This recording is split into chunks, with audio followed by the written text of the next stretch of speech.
अस्सलाम वालेकुम हज़रात। जैसा कि आप हज़रात को बखूबी ये बात मालूम है कि कोरोना बीमारी ने पूरी दुनिया को लपेटे में ले लिया है और इस वबाई मर्ज़ का किसी ख़ास मज़हब या ज़ात पात, गोरे काले, अजबी अजमी से कोई लेना देना नहीं है। जो भी इसकी ज़द में आता है वो उसका शिकार हो जाता है। थोड़ी सी लापरवाही नुकसानदेह साबित होती है। और ख़ास बात तो यह है कि इस वबा को फैले 4 महीने से ज़्यादा हो गए, लेकिन पूरी दुनिया में अभी तक इस मर्ज़ का कोई मुकम्मल इलाज नहीं मिला। और एक तरह से ये रब तबारक व तआला की तरफ से अज़ाब है। अल्लाह ताला ही इस वबा से हमें बचा सकता है। कहते हैं मर्ज़ है तो रब ने दवा भी बनाया है। ये और बात है कि अभी तक हमें खबर नहीं है। दुनिया ने इतनी तरक्की कर लिया कि चांद तक पहुंच गए और न जाने कहां कहां जाने की तैयारियां बना रहे हैं। इतनी साइंस टेक्नोलॉजी होने के बावजूद एक छोटे से वायरस ने सबको सब कुछ भुला करके अपने अपने घरों में बिठा दिया। सारी टेक्नोलॉजी फेल। जरा सोचिए ऐसा क्यों हुआ? कभी इस बात पर गौर किया? दोस्तों, जब दुनिया में गुनाह बढ़ जाता है, जुल्म हद से गुजर जाता है, तो बंदों को रब तबारक व तआला ऐसे अजाब भेजकर बाखबर करता है कि आए बंदो, तुम दुनिया की ऐशो इशरत में इतने गुम हो गए हो कि अपने रब को ही भूल गए। लिहाजा खबरदार हो जाओ, अपने गुनाहों से तौबा कर लो।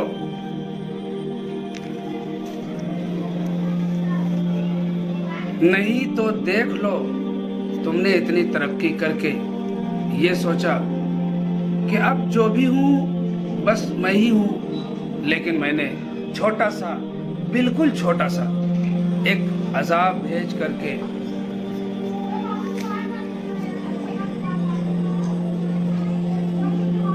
भेज दिया, जिसके डर से तू घर में छुप कर बैठ गया। किसी से मिलने से डरने लगा, किसी के पास जाने से डरने लगा। कोई तेरे पास आता है तो तू डर जाता है, तू किसी के पास जाता है तो डर जाता है। ऐ मेरे बंदे, तू जितना इस वबा से डरता है, काश तू मुझसे इतना डरता तो ये अजाब ही मैं तुझ पे ना भेजता, क्योंकि मैं तो तेरा रब हूँ, तुझे 70 माओं से ज़्यादा चाहता हूँ। भला मैं तुझे क्यों तकलीफ दूँ? ऐ लोगों, समझ जाओ, अभी तौबा का दरवाज़ा खुला है। अपने गुनाहों से तौबा कर लो। रब तबारक व तआला बहुत बड़ा गफूर रहीम है, माफ़ करने वाला है। रमज़ानुल मुबारक का महीना आ रहा है। इस मुबारक महीने में खूब इबादत करके गुनाहों की रब से माफ़ी मांगो। अल्लाह गफूर रहीम है, करीम है, माफ़ करने वाला है। अब सवाल आता पैदा होता है कि हमारे ऊपर हुकूमत की तमाम पाबंदियाँ आयद हैं। तो दोस्तों, ये जो हुकूमत पर पाबंदियां लगाई हैं, ये जो हुकूमत ने हम पर पाबंदियां लगाई हैं, इसमें हमारी भलाई है।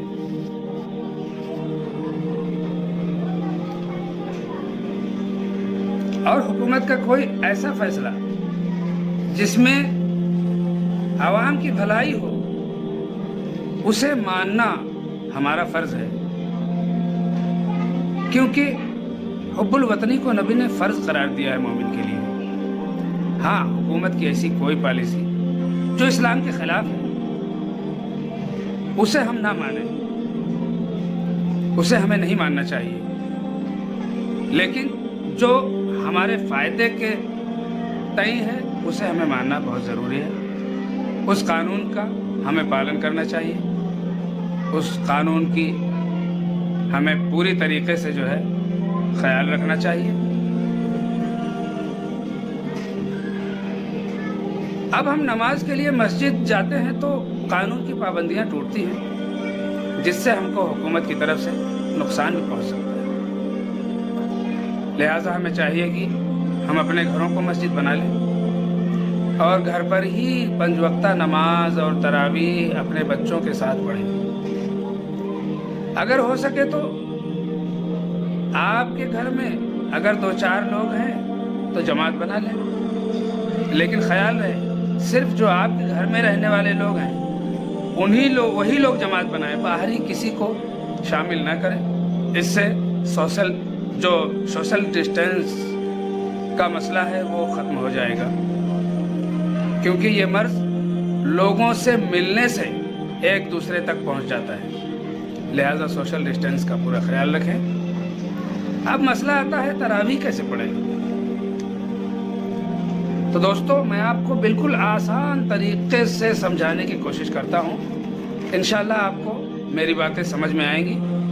दोस्तों, तरावीह की नमाज भी 5 वक्ता नमाज जैसी ही है, पढ़ी जाती है। इसमें जमात से पढ़ना ज़रूरी है, लेकिन ऐसे मौक़ों पे जो इस वक्त हिंदुस्तान की क्या पूरे दुनिया में जो मसला दरपेश है, सोशल डिस्टेंस का जो मसला है, वबाई मर्ज़ का जो माहौल बना हुआ है, तो इस माहौल को देखते हुए हमें जमात से पढ़ना ज़रूरी नहीं है। और आम दिनों में जैसा कि हम पूरा कुरान सुनते हैं, हाफिज़ कुरान तरावीह पढ़ाता है और हम पूरी तरावीह कुरान से सुनते हैं, कुरान सुनते हैं पूरी तरावीह में। तो अभी पूरा कुरान सुनना भी ज़रूरी नहीं है। जो भी सूरतें आपको याद हों, बस उसी से 20 रकात आप तरावीह पढ़ लें, आपकी तरावीह हो जाएगी। पूरा कुरान का पढ़ना तरावीह में या सुनना तरावीह में ये ज़रूरी नहीं है। और अक्सर लोगों को कुरान की आखिर की 10 सूरतें तो याद होती हैं, मुसलमान हैं हम तो 10 सूरतें तो अक्सर याद होती हैं। तो उन्हीं 10 सूरतों से 10 रकात पढ़ लिया, फिर वही 10 सूरतों से फिर 10 रकात पढ़ लिया, हो गई 20 रकात, आपकी तरावीह मुकम्मल। कोई दिक्कत नहीं है, हो गया। अब कोई पढ़ाने वाला आए या ना आए, जमात हो या ना हो, ऐसा कुछ नहीं है। आप अकेले पढ़ सकते हैं। घर में बच्चे हैं, बच्चों को आप पीछे कर दीजिए, या आपके घर में कोई ऐसा हो जो बाशरा हो, वो इमामत करे। मान लो उसमें से कोई ऐसा बाशरा भी नहीं है तो भी वो पढ़ाए, आप पढ़ लें। ये ख्याल रहे कि औरतों को जमात में शामिल ना करें, औरतों की जमात नहीं होती है, मर्द हजरात ही जमात बनाएं। नहीं तो आप कहीं समझ लें कि औरतों को भी शामिल कर लें, उनकी भी जमात, उनको भी बना दें जमात में। ऐसा नहीं है। मर्द हजरात 2 लोग, 3 लोग, 4 लोग, जो भी अपने घर के हैं, पीछे खड़े हो जाए, एक आदमी आगे खड़ा हो जाए, जमात बनाकर नमाज पढ़ा दे, नमाज हो जाएगी। अब सवाल ये आता है कि मान लीजिए 2 ही सूरतें, 4 सूरतें जिन्हें याद है, वो क्या करें। तो उनके बारे में मैं बताता हूँ कि कोई परेशान होने की ज़रूरत नहीं, कोई फिक्र करने की ज़रूरत नहीं है। उन्हीं 2 सूरतों से, 4 सूरतों से आप पूरी 20 रकात पढ़ सकते हैं। कोई मसला उसमें दिक्कत वाला नहीं है। और एक बात बताना मैं ज़रूरी समझता हूँ, मुनासिब समझता हूँ कि मान लो किसी को एक ही सूरह याद है, मान लीजिए किसी को सिर्फ कुल वल्लाह याद है, तो वो क्या करे। प्यारे दोस्तों, अल्लाह रब्बुल इज़्ज़त बहुत बड़ा करीम है। वो वमा खलक़तुल जिन्न वल इंसा इल्ला लियअबुदून, उसने इंसान और जिन को सिर्फ इबादत के लिए पैदा किया। हमें इबादत करना है रब का। अब वो चाहे एक सूरत क्यों न याद हो, आप उसी एक सूरत से भी आप 20 रकात पढ़ सकते हैं और आपकी नमाज मुकम्मल होगी। जैसे कि पूरा कुरान सुनने वाला, जैसा कि कुरान पढ़ करके जो तरावीह पढ़ता है, सुनता है, उसे जितना इबादत करने का इनाम मिलेगा, उतना ही आपको भी एक सूरत से पढ़ने का इनाम मिलने वाला है। کیونکہ رب تبارک و تعالیٰ بہت بڑا کریم ہے، وہ بندے کے دل کی کیفیت کو جانتا ہے۔ ایک انسان ایک دن میں کتنی بھی عبادت کرتا ہو، لیکن اگر اس کا مقصد یہ ہو، دل میں ایک خیال ہو کہیں کہ لوگ واہ واہ کریں، لوگ ہماری تعریف کریں، لوگ دیکھیں تو بولے کتنا بڑا عبادت گزار ہے، کتنا بڑا نمازی ہے، کتنا بڑا روزے دار ہے، یہ تھوڑا سا کہیں ذرہ برابر کا اگر خیال آیا، دکھاوا ریاکاری شامل ہو گئی، تو وہ عبادت رب کو قبول نہیں ہے، اور رب کے یہاں ایسی عبادت کی کوئی ضرورت نہیں ہے۔ تو دوستو، رب تبارک و تعالیٰ ہمارے دلوں کی کیفیت کو جانتا ہے۔ ہماری ٹوٹی پھوٹی جو بھی عبادت ہے وہ صرف رب کو راضی کرنے کے لیے ہونا چاہیے، نہ کہ بندے واہ واہ کریں، یہ ہمارا مقصد نہ ہو۔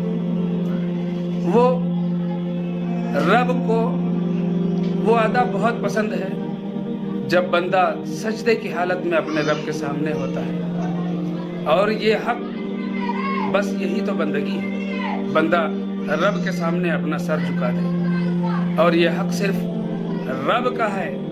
مسلمان کا سر اپنے رب کے علاوہ کسی کے سامنے نہیں جھکتا، مسلمان کا سر اپنے رب کے علاوہ کسی کے سامنے نہیں جھکتا۔ یہ تو کافر ہے جس کا سر سب جگہ جھکتا ہے، مسلمان کا سر صرف رب کے سامنے جھکتا ہے، کافر کا سر سب کے سامنے جھکتا ہے، مسلمان کا سر صرف اپنے رب کے سامنے جھکتا ہے۔ دوستو، اب مسئلہ آتا ہے نیت کہ تراویح کی نیت کیسے کریں۔ تو دوستو، نیت دل کے ارادے کا نام ہے۔ حدیث شریف میں ہے انما الاعمال بالنیات، آپ کے ہر عمل کا دار و مدار آپ کی نیت پہ منحصر ہے۔ آپ نے جو سوچا، جو سوچ کے کیا، آپ نے سوچا کہ میں تراویح کی نماز پڑھ رہا ہوں، بس یہی آپ کی سوچ ہی آپ کی نیت ہے۔ زبان سے کہنا مستحب ہے، آپ زبان سے کہیں، اچھی بات ہے، نہیں کہیں تو بھی کوئی حرج نہیں ہے۔ آپ کی نماز میں، آپ کی عبادت میں کوئی کمی نہیں آئے گی، کیونکہ آپ کے جو دل کے ارادے ہیں وہ مضبوط ہیں۔ اس ارادے کو رب تبارک و تعالیٰ دیکھتا ہے اور جانتا ہے۔ اب وہ چاہے روزہ ہو، نماز ہو، حج ہو یا زکوٰۃ ہو یا اور دوسرے کوئی بھی عمل ہو، جو آپ کے دل کی سوچ میں ہوتا ہے، جو سوچ کر آپ کرتے ہیں، وہ رب سب جانتا ہے، عالم الغیب ہے، اسے سب معلوم ہے، وہ اپنی غیب سے سب جانتا ہے۔ اور یوں ہی ایک مسئلہ جمعہ کا آیا، جب لاک ڈاؤن میں پہلا جمعہ آیا تو کچھ لوگ میرے پاس آئے اور کہنے لگے حافظ صاحب پولیس مسجد نہیں جانے دے رہی ہے، لہٰذا آپ اپنے گھر کے چھت پر جمعہ کی نماز پڑھا دیں، ہم کچھ لوگ ہیں اور سب لوگ مل کر کے آ جاتے ہیں اور آپ جماعت کر دیجئے، جمعہ کی نماز پڑھا دیجئے۔ میں نے کہا بھائی جمعہ کی نماز ایسے ویسے کہیں بھی تھوڑی ہوتی ہے، آپ لوگ جائیے اپنے گھروں میں ظہر پڑھیے جا کے۔ تو بھائی صاحب کہنے لگے ایسا ہے کہ پھر ٹھیک ہے حافظ صاحب ظہر کی ہی نماز پڑھا دیجئے جماعت سے۔ ارے میں نے کہا بھائی صاحب جمعہ کے دن ظہر کی بھی جماعت نہیں ہوتی ہے، آپ اپنے گھر جائیے اور فرداً اکیلے ظہر کی نماز آپ پڑھیے جا کر کے۔ یہ مسئلہ ہے صحیح طریقے سے، یہاں جماعت نہیں ہو سکتی ہے، نہ ظہر کی نہ جمعہ کی، اور جمعہ کے دن تو ظہر کی جماعت کا کوئی تصور ہی نہیں ہے۔ اب آپ کو جمعہ نہ ملے، وہ چاہے ایسے کسی وجہ سے، اور ابھی جو مسئلہ ہے یہ تو بہت ہی پیچیدہ مسئلہ ہے، اس وجہ سے جمعہ کا ہمیں اللہ نے معاف کیا کہ بھائی جمعہ ان سب چیزوں کی وجہ سے چھوڑنا پڑا، چھوٹ گیا، تو اللہ معاف کرنے والا ہے۔ ظہر اس کے بدلے ہمیں پڑھنے کا حکم ہے، ہم ظہر پڑھیں، اور وہ بھی جماعت سے نہیں، اکیلے اپنے گھروں میں پڑھیں۔ تو جب میں نے اتنا سب سمجھایا تو ان کو سمجھ میں آیا، نہیں تو ان کی کیفیت دیکھ کر مجھے تو ایسا لگا کہ جیسے ان کی زندگی کا یہ آخری جمعہ ہے اور وہ بھی چھوٹ جا رہا ہے۔ اب زندگی میں دوبارہ ان کو کوئی جمعہ ملنے والا نہیں ہے۔ اتنے فکر مند، اتنے ٹینشن میں، اتنے پریشان کہ حافظ صاحب جمعہ پڑھا دیجئے، جمعہ نہ ہو تو ظہر ہی پڑھا دیجئے جماعت سے کم پڑھ لیں۔ میں نے کہا اتنا مسلمان بھائی ہمارا جس طریقے سے جمعہ کے لیے فکر کر رہا ہے، کاش یہ 5 وقتہ نماز کی فکر کرتا تو آج یہ پوزیشن ہماری نہ ہوتی، آج ہم اس حالت کو نہ پہنچتے۔ اللہ تبارک و تعالیٰ سے دعا ہے کہ ہم سبھی کو 5 وقتہ نماز پڑھنے کی توفیق عطا فرمائے۔ حضرات گرامی، جو باتیں آپ کو نہ سمجھ میں آئی ہوں تو کمنٹ میں لکھ کر پوچھیں، ہم کوشش کریں گے آپ کو صحیح طریقے سے مسئلے کا حل بتانے کا، آپ کو جواب دینے کا۔ وآخر دعوانا الحمدللہ رب العالمین۔ السلام علیکم۔